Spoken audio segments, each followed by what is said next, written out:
Platform पर इतनी कमजोर थी कि दुनिया सुनने तक तैयार नहीं थी। आदरणीय अध्यक्ष जी, इनकी निराशा का कारण ये भी है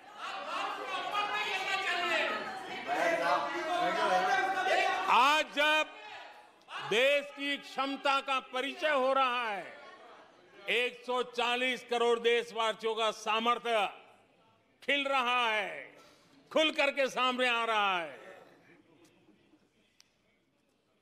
लेकिन देश का सामर्थ्य तो पहले भी था, लेकिन 4 से लेकर 14 तक इन्होंने वो अवसर गंवा दिया। और यूपीए की पहचान बन गई, हर मौके को मुसीबत में पलट दिया, हर मौके को मुसीबत में पलट दिया। जब टेक्नोलॉजी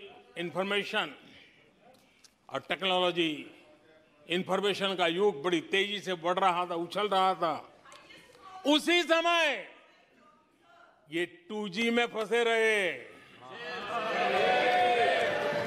मौका मुसीबत में।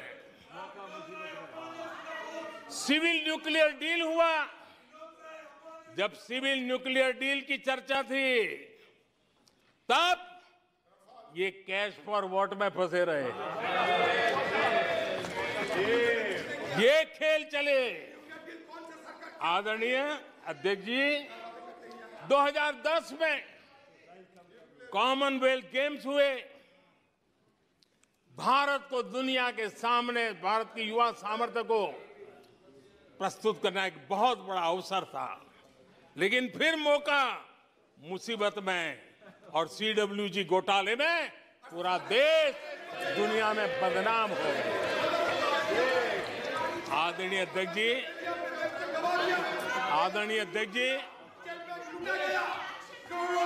सदी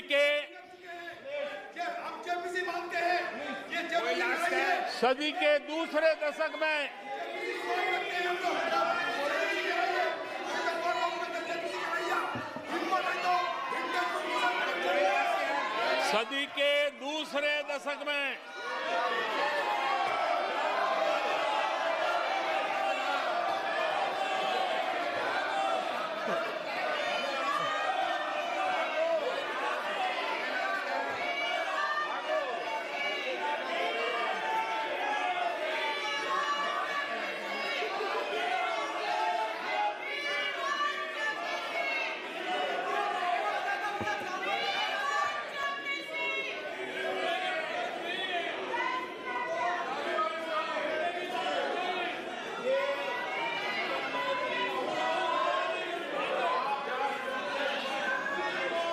उचित नहीं है, ये संसदीय परंपराओं के अनुरूप नहीं है। आप बिना तथ्यों के बोलते हैं और फिर सुनते नहीं हैं। प्लीज बैठिए। नो, बैठिए। No no no no no. आदरणीय अध्यक्ष जी, ऊर्जा का किसी भी देश के विकास में अपना एक महात्म्य होता है, और जब दुनिया में भारत की ऊर्जा शक्ति के उभार की दिशा में चर्चा की जरूरत थी, इस सदी के दूसरे दशक में हिंदुस्तान की चर्चा ब्लैकआउट के नाते हुई। पूरे विश्व में ब्लैकआउट के वो दिन चर्चा के केंद्र में आ गए। कोयला घोटाला चर्चा में आ गया। आदरणीय अध्यक्ष जी, देश पर इतने आतंकी हमले हुए, 2008 के हमलों को कोई भूल नहीं सकता है, लेकिन आतंकवाद पर सीना तान कर, आंख में आंख मिला करके हमले करने का सामर्थ्य नहीं था। उसे चुनौती को चुनौती देने की ताकत नहीं थी, और उसके कारण आतंकवादियों के हौसले बुलंद होते गए, और पूरा देश 10 साल तक खून बहता रहा मेरे देश के निर्दोष लोगों का। वो दिन गए थे। आदरणीय अध्यक्ष जी, जब LOC, LAC भारत के सामर्थ्य की ताकत का अवसर रहता था, उस समय डिफेंस डील को लेकर के हेलीकॉप्टर घोटाले और सत्ता को कंट्रोल करने वाले लोगों के नाम उसमें चिन्हित हो गए।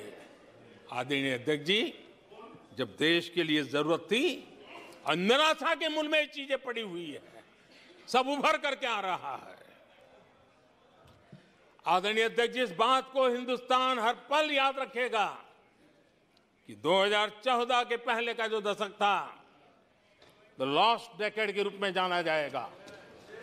और इस बात को इनकार नहीं कर सकते कि 2030 का जो दशक है, ये इंडिया डेकेड है पूरे विश्व के लिए। आदरणीय अध्यक्ष जी, थैंक यू शशि जी। बंटवारा हो गया, बंटवारा।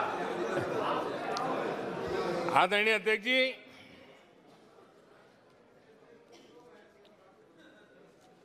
लोकतंत्र में आलोचना का बहुत महत्व मैं मानता हूं और मैं हमेशा मानता हूं कि भारत जो कि मदर ऑफ डेमोक्रेसी है, सदियों से हमारे यहां लोकतंत्र हमारी रगों में पनपा हुआ है।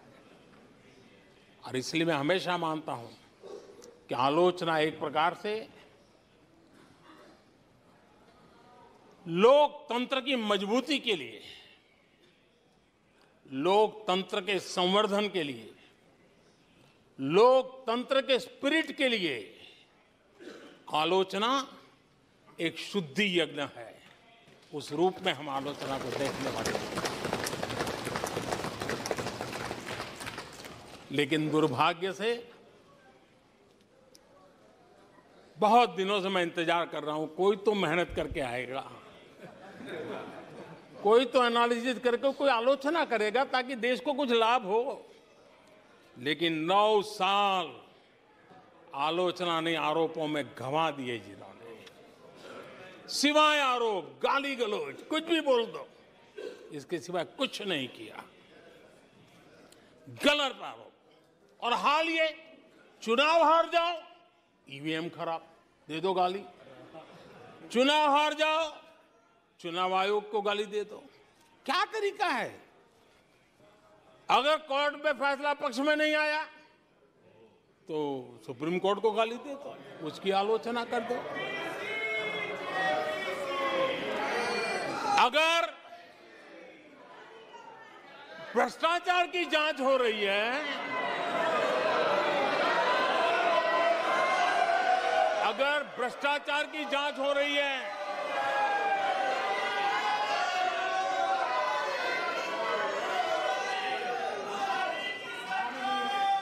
माननीय अध्यक्ष जी, अगर भ्रष्टाचार की जांच हो रही है तो जांच एजेंसियों को गाली दो। अगर सेना पराक्रम करे, सेना अपना शौर्य दिखाए और वो नैरेटिव देश के जन जन के अंदर एक नया विश्वास पैदा करे, तो सेना की आलोचना करो, सेना को गाली दो, सेना पर आरोप करो। कभी आर्थिक देश की प्रगति की खबरें आए, आर्थिक प्रगति की चर्चा हो, विश्व के सारे संस्थान भारत की आर्थिक गौरवगान करे, तो यहां से निकलो, आरबीआई को गाली दो, भारत के आर्थिक संस्थानों को गाली दो। न्यूज़ 18 इंडिया की web series FIR number 208 streaming today.